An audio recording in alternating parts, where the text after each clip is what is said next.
What is up, my people? JaxB.TheRipper here. So in today's video, we're going to be talking about that metal show. So I had a lot of fun talking about the previous topic last time, which was Rock of Love. Remember that reality show? I'll leave the link somewhere in the bottom, somewhere along the lines. But I had a lot of fun talking about that show and reminiscing about it. Just brings back a lot of good memories. And some of you had told me that Lacey from Rock of Love officially has like a podcast and they talk about it, and yes, she did play the villain, and supposedly that Brett already had a girlfriend. It was just a show just to go along. So I was informed of that, so thank you so much. I'm glad some of you guys liked that video. And one video I've been wanting to do a quick topic on, just to show my appreciation and love for it, was that metal show. I am actually in shock not that many people talk about it, but I think because right now with metal YouTube, let's go ahead and call it, I think it's because we know there's so much more other types of metal out there besides just prog metal and new metal and glam rock, hair metal, thrash metal, and you know, it's a large amount of subgenres within the metal community. So obviously like a show like that metal show concentrated more on those topics of those subgenres that I just mentioned, and they weren't really concentrating on like black metal, you know what I mean? Plus you also have to remember they were under VH1 Classic, so remember, look at the name clearly, Classic. So obviously it was going to be more about the classic metal, or it was going to be about the mainstream metals. They want views, what can I say? And people got to earn a living, what can I say? So I'm going to get on the topic of that, and then I'm going to get on the topic of who I think will be a good replacement for that metal show, or at least like for more of our generation, because you know, the beauty about the internet, especially YouTube, is there we see all these other metal bands we want to know about. And I'll get to it why I think, you know, obviously Eddie Trunk did not cover, you know, black metal, death metal, or whatsoever. So, but let's go ahead and just talk about the three guys. So obviously it was hosted by Eddie Trunk, Don Jamieson, and Jim Florentine.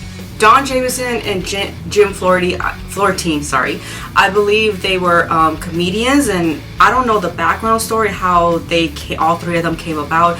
I just know they're three guys from Jersey, and that's it. Three guys from Jersey that love metal. That's all I know. They had a total of 14 seasons. The first 4 seasons were in New York City, and the remainder were in Los Angeles. And I remember they were filming it over there in Culver City as well. Also, I'm sorry if you hear some voices in the background. Unfortunately, I have family members that came over, and my brother's wife sounds like a lamb. So if you hear like a lamb sound like it's dying, it's just her laughing. So Eddie Trunk, for everybody that knows, he is like a music historian. He's like a metal historian. So he loves hard rock and heavy metal, and a lot of the show was concentrated on hard rock and heavy metal. And I know like one time I talked about it with one of my fellow subscribers, and he was like, the thing that bugs me though about Eddie Trunk is he only talked about the popular, you know, bands at that time. And I realized that, and I realized how that could be like annoying. There's not like, he didn't really talk on the issues about it. But remember, at the same time, it was run by Classic VH1. I haven't heard all of his, you know, I'm bad at listening to podcasts. I'm going to admit that. I just don't have the patience or the attention span to be listening to it. Unless I'm like cleaning or something, then I'll need it in the background playing. But I noticed that yes, he talks more about like, you know, Rage Against the Machine, or maybe Dream Theater, obviously like Judas Priest and Kiss and all that. But you also have to remember, obviously this is a time where he's from, obviously. So, and at that time, that's what we were learning. Yes, I understand there are other classic bands out there. We're just going to call them classic metal bands or just classic rock bands, okay? Just to like, because I don't feel like, you know, naming every subgenre out there.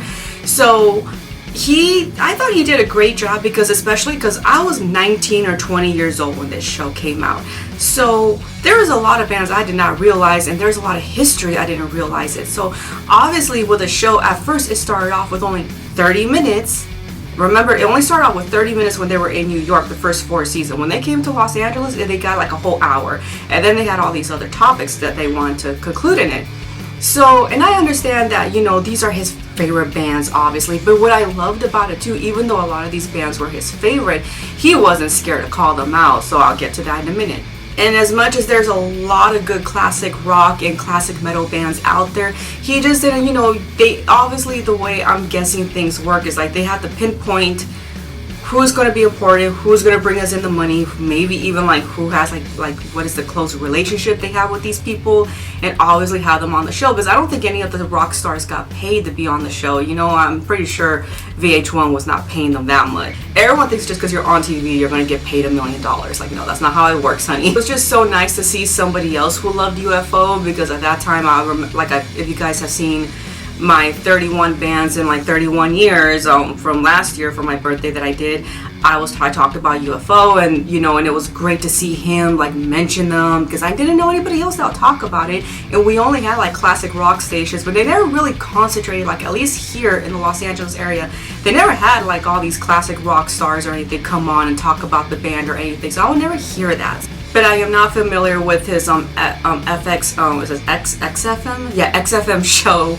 I am not very familiar with it. I have listened bits and pieces. But Eddie has always been really great and very outspoken, even when he was with VH1, because he called out, you know, Kiss for like not wanting to come on that metal show or anything. So because it didn't live up to their, I don't know, they didn't live up to their standards or whatever, but, or maybe because Gene Simmons didn't see a big juicy check that they could afford for him.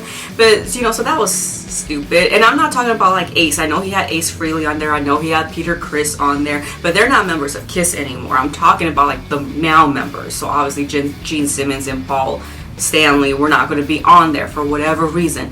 Ozzy Osbourne didn't want to go on either. I get the feeling a lot of it had to do with Sharon. But yet you had members of Iron Maiden, you had Rob Halford on there, you had so many great, even freaking Metallica, and we all know like how they sold out. Like they even had Metallica on there. They had Lars, and they had Kirk Hammett, I believe. They did have Jason, even though he's not with Metallica anymore, but they did have him on there for a minute. But he had so many great people, and it was just, that was the only thing at that time to metal or even rock that we had that people were really willing to interview. And then he introduced Banger Films on there, so he introduced a lot to us through whatever time they had. So I think it's a little how can I say, a little tacky to attack him for saying like, well, he didn't introduce all these other bands. And I know, but at the same time, you guys got to remember, it's not like YouTube where we have all the time in the world and we could just do our own like kind of schedule and we could look at your recommendations and just do it. You know, it's not like that. This is production. You gotta yell more at the production meetings that go on behind it, and these wannabe people that know what's going on.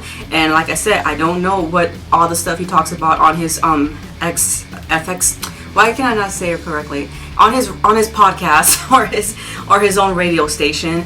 I don't know all the details he talks about it, but from what I've heard, is always usually the same people, or if it is newer metal, is more like on the mainstream side. So maybe that's just what he likes. Like, you're gonna talk about what you like, okay? So what can we do about it? Like, obviously here on my channel, I don't like slam metal, so you're not gonna hear slam metal. So I don't like brutal death metal that much, so you're not gonna hear me talk about that. Why would you want somebody to talk about something that they're not very familiar about? Is obviously Eddie Trunk is not familiar. I don't even think he's familiar with Obituary. You would think he'll be familiar with Obituary and bands like that, because I've never, like I said, only from what I've heard, I've never heard him talk about those bands. So that I am a little surprised. Maybe he just wasn't into them, but who knows.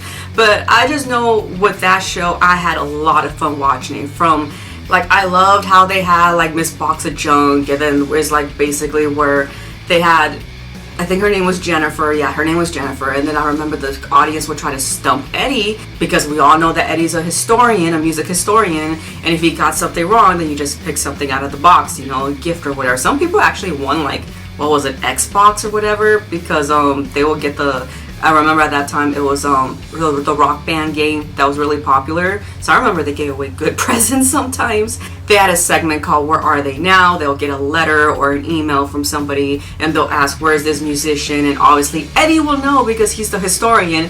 I don't know what was the segment name for Jim Florentine, but I remember sometimes every now and then he will like basically call out like fan members, because for whatever stupid thing they'll say, that he will call them out, but he will be like on the soapbox and like call them out. And then I remember one of them was because they like to like insult each other so much, and he had a bunch of fans tell him like, you guys need to be nice to each other. So he had like a little segment like that. And a lot of you people might be asking too, like, why is it called That Metal Show? Then they're gonna have classic rock people on there. Well, a lot of these bands, if you guys don't go back to like the 60s and 50s, or even the 50s, yeah, even like, let's say like Led Zeppelin, Blue Oyster Cult days and all that, a lot of these bands got confused with the very first days being called metal bands. Hell, even I heard that supposedly like Black Sabbath didn't even consider themselves metal till later on, because they were just called metal so much. So there was like a very like hazy line, like nobody knows for sure, and I'm pretty sure people are gonna go in the comments and say, no, this is the first metal band ever, because everyone has their own high and mighty opinion, and that's fine. So that's why it was important for him to like bring all these people in, because a lot of people got confused with them, either because like they thought they were metal or because they had a lot of metal influence on there. Obviously, like, you know, the Cult was on there one time, and they opened up for Metallica, I believe, and I forgot who else they played along with. But there was so many bands out there, you guys, that it's just like, even till this day, it was like, I know a lot of people, first of all, Ghost never said they were a metal band, but they have metal influence in it. The same thing with Mjorkin. Mjorkin never said she was a black metal band, but she has influence in it. Till this day, we're arguing over stuff like that, and we're getting mad. And I get it, we're mad at these people who have like the media, I guess, or the metal media out there that pushes them out there and say this is a metal band, when really like metal sucks and all of them have no fucking clue and like to start a lot of shit. But that's the thing. What I loved about That Metal Show is just Eddie Trunk was just so blunt about everything. He didn't care if this was their favorite band or not. He didn't care if they never wanted to do work with him. He will call them the fuck out and what he personally thinks.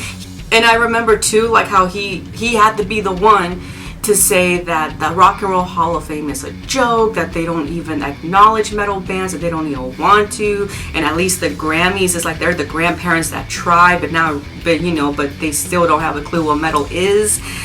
Although I find it funny that Don Jamieson one time said that, how is flute metal?